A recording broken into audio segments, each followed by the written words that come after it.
اعوذ باللہ من الشیطان الرجیم بسم اللہ الرحمن الرحیم وَيَقُولُونَ آمَنَّا بِاللَّهِ وَبِالرَّسُولِ وَأَطَعْنَا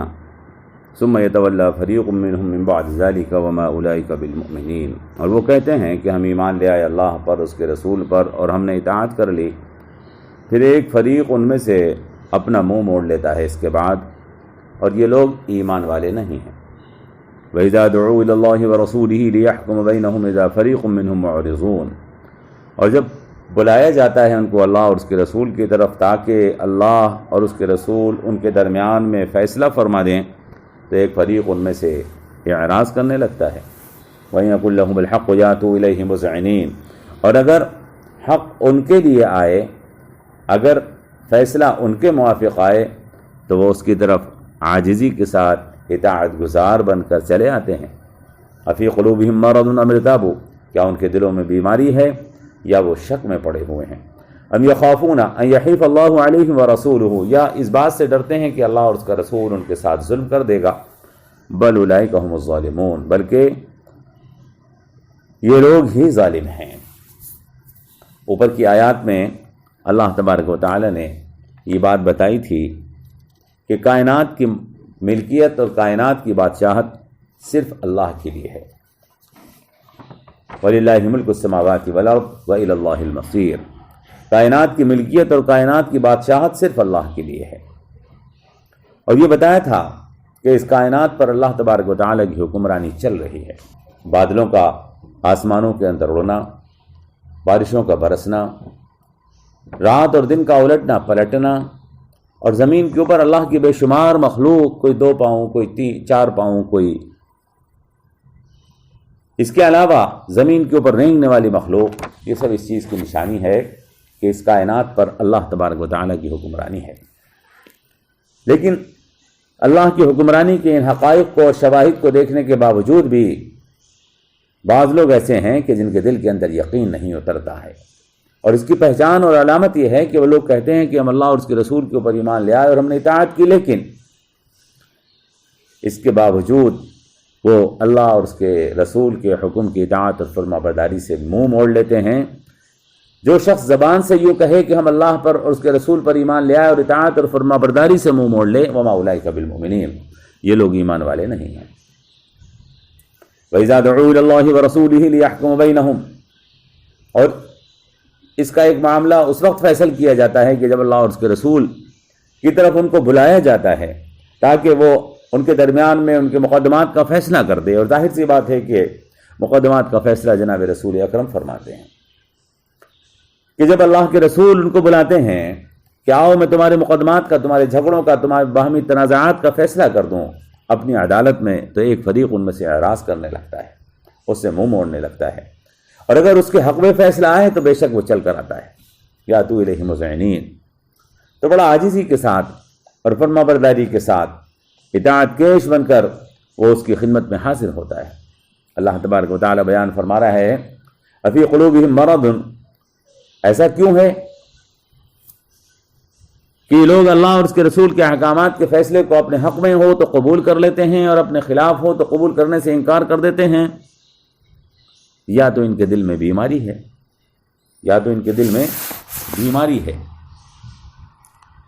ام ارتابوا، یا پھر شک ہے، ام یخافون یحیف اللہ علیہم ورسولہ، یا اس بات سے ڈرتے ہیں کہ اللہ اور اس کے رسول ان کے ساتھ ناحق فیصلہ کر دیں گے۔ یہ 3 باتیں ہیں، 3 وجوہات ہیں آدمی کا یہ طرز عمل کہ آدمی اللہ اور اس کے رسول کے فیصلے سے بھاگتا ہے۔ اس کی 3 وجوہات ہیں، یا تو وہ شخص ایمان ہی نہ لایا ہو اور منافقانہ طریقے سے محض دھوکہ دینے کے لیے اپنے آپ کو مسلمان کہتا پھر رہا ہو، دل کے اندر اللہ اور اس کے رسول کا یقین اور آخرت کا یقین پیدا ہی نہیں ہوا ہو۔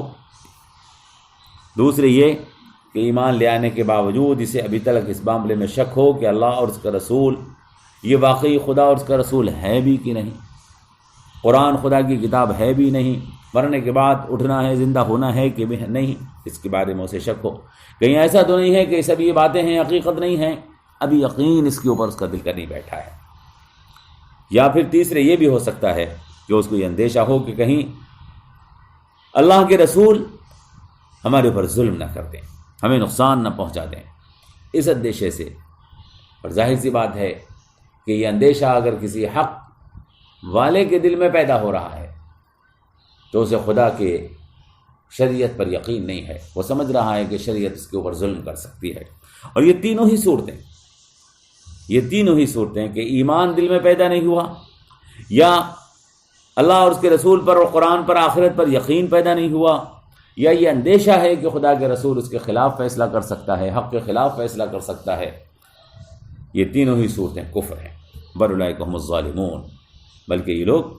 ظالم ہیں. یہاں پر یہ چیز سمجھ لینی چاہیے کہ محض زبان سے یہ کہہ دینا کہ ہم اللہ اور اس کے رسول پر ایمان لے آئے اور اللہ اور اس کے رسول کی اطاعت اور فرما برداری نہ کرنا، یہ کفر ہے. ایمان والے کے لیے لازم ہے اگر وہ ایمان لے آیا ہے کہ وہ اللہ اور اس کے رسول کے ہر فیصلے کو ماننے کے لیے تیار رہے، چاہے اس میں اس کا دنیاوی نقصان ہو چاہے فائدہ ہو. اللہ کے رسول بیعت لیا کرتے تھے، اسی امر پر بیعت لیا کرتے تھے کہ چاہے میرے دل کو پسند ہو یا میرے دل کے ناپسند ہو، چاہے اس میں مجھے دنیا کا نقصان ہو یا اس میں دنیا کا فائدہ ہو، ہر صورت میں اللہ اور اس کے رسول کا فیصلہ مانوں گا. ایمان اسی کا نام ہے. ایمان اس چیز کا نام نہیں ہے کہ آدمی صرف فائدوں کے لیے اسلام کے اوپر عمل کرے، بلکہ ایمان لانے کے بعد، اسلام قبول کرنے کے بعد، اللہ اور اس کے رسول کی غلامی اور فرما برداری میں آنے کے بعد نقصان بھی برداشت کرنے پڑتے ہیں اور قربانیاں بھی دینی پڑتی ہیں. جان اور مال کی قربانیاں بھی دینی پڑتی ہیں. وَلَنَبْلُوَنَّكُمْ بِشَيْءٍ مِّنَ الْخَوْفِ وَالْجُوعِ وَنَقْصٍ مِّنَ الْأَمْوَالِ وَالْأَنفُسِ وَالثَّمَرَاتِ. آدمی جب ایمان کے اوپر آتا ہے اس حالت میں کہ چاہے مروں چاہے جیوں، چاہے فائدہ ہو چاہے نقصان ہو، چاہے دنیا کے اندر مجھے جن حالات سے گزرنا پڑ جائے، لیکن اللہ اور اس کے رسول کا ساتھ نہیں چھوڑوں گا،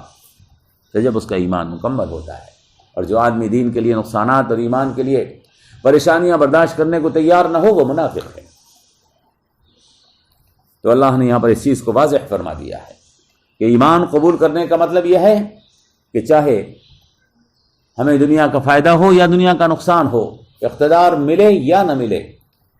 مال ملے یا نہ ملے، دنیا کے اندر آرام دہ اور خوشکن زندگی میسر ہو یا نہ ہو، ہر صورت میں ہم اللہ اور اس کے رسول کی اطاعت اور فرما برداری کریں گے. یہاں پر ایک چیز ذہن میں اچھی طرح سے رکھ لینی چاہیے، بلکہ دو باتیں سمجھ لینی چاہیے. یہ کہ اس آیت سے یہ چیز واضح طور پر ثابت ہے کہ جو اللہ کے رسول کے حکم کی خلاف ورزی کرے گا وہ کافر ہوگا، وہ ایمان سے خارج ہوگا. اللہ کی اطاعت اور فرما برداری بھی ہم پر لازم ہے، اور اللہ کے رسول صلی اللہ تعالیٰ علیہ وسلم کی اطاعت اور فرما برداری بھی لازم ہے. اور دوسری بات، ان آیات سے یہ واضح طور پر ثابت ہو رہی ہے، اور حدیثوں میں اس چیز کا اللہ کے رسول نے اشارہ بھی دیا ہے کہ اللہ کی اطاعت کی جائے گی اور اللہ کے رسول کی اطاعت کی جائے گی. اللہ کے رسول جو فیصلہ دیں گے اسے قبول کرنا پڑے گا. اور جب آج اللہ کے رسول ہمارے بیچ موجود نہیں ہیں تو شریعت کا حکم دینے والے ہر شخص کی اطاعت اور فرما برداری کی جائے گی. حضرت حسن بصری سے ایک مرسل حدیث میں ہے، جس کو احکام القرآن میں امام جساس نے نقل کیا ہے کہ من دعی الی حاکم من حکام المسلمین فلم یجب فهو ظالم لا حق له. جو کوئی بلایا گیا کسی حاکم کی طرف مسلمان حاکموں میں سے اور اس نے وہاں پر حاضری نہیں دی اور اس کی بات کو قبول نہیں کیا، بلاوے کے اوپر نہیں پہنچا، تو وہی ظالم ہے، اس کا کوئی حق نہیں. یہ اس بات کا ثبوت ہے اگر کوئی شرعی عدالت کے اندر کسی کو بلائے، شریعت کا قاضی اگر کسی کو طلب کرے اور اس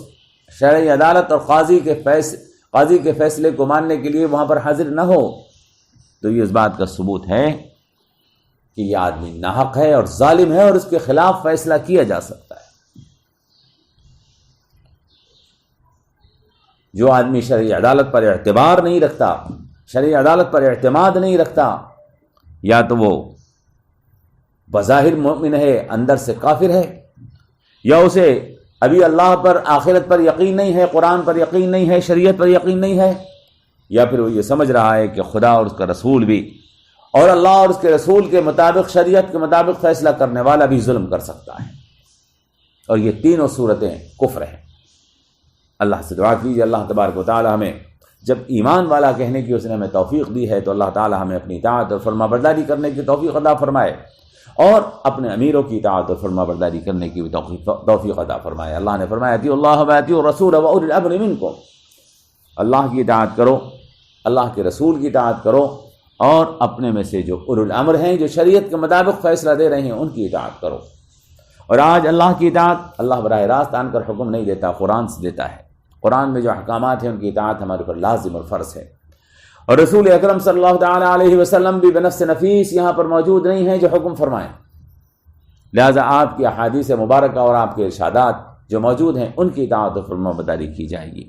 اور جو اللہ اور اس کے رسول کے مطابق فیصلہ کرے، قرآن اور حدیث کے مطابق فیصلہ کرے، اس کی اطاعت و فرما برداری کی جائے گی۔ اور اب اگر کسی نے ان عالموں کی، ان فقہا کی، ان قاضیوں کی، یا ان شرعی عدالت میں بیٹھے ہوئے فیصلہ کرنے والوں کے احکامات کی خلاف ورزی کی کہ جو اللہ اور اس کے رسول کے مطابق، حدیث اور قرآن کے مطابق فیصلے کر رہے ہیں، تو وہ بھی ایمان سے خارج ہے۔ فاولئک هم الظالمون، بل اولئک هم الظالمون، بلکہ وہی لوگ ظالم ہیں۔ ان آیات میں جو بات بیان کی گئی ہے بڑی صراحت کے ساتھ، وضاحت کے ساتھ ہے، اس کی زیادہ تفصیل کرنے کی ضرورت نہیں ہے۔ اللہ تعالی ہمیں اس کے مطابق اپنی زندگی کو بنانے کی توفیق عطا فرمائے، اور ہمیں اللہ کی، اللہ کے رسول کی، اور اللہ اور اس کے رسول کے احکامات کو بتانے والوں کی اطاعت اور فرمانبرداری کرنے کی توفیق